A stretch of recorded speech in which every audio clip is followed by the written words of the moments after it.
Warga Kampung Uning Teritit, Kecamatan Bukit, Benar Meriah sempat mendengar teriakan, "Ampun," di kebun kopi tempat jasad Ayuni ditemukan.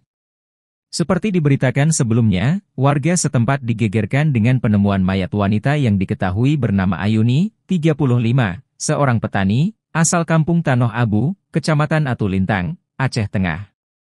Ia ditemukan meninggal dunia di kebun kopi Kampung Uning Teritit yang dikubur dalam sebuah drum yang kemudian dicor dengan semen, Kamis, 30 Januari 2025.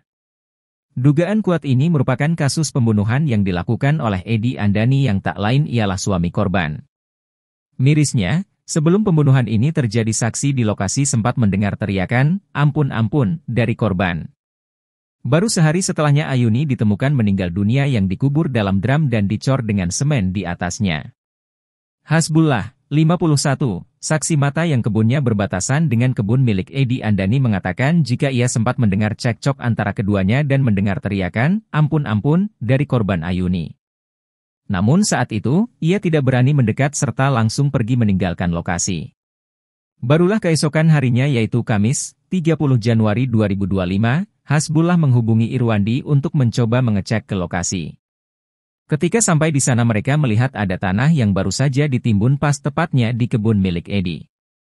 Karena itu, ia langsung menghubungi pihak aparat desa serta diteruskan ke pihak kepolisian untuk menggali timbunan tanah tersebut. Saat sudah digali betapa terkejutnya pihak kepolisian menemukan Ayuni di dalamnya yang sudah tak bernyawa.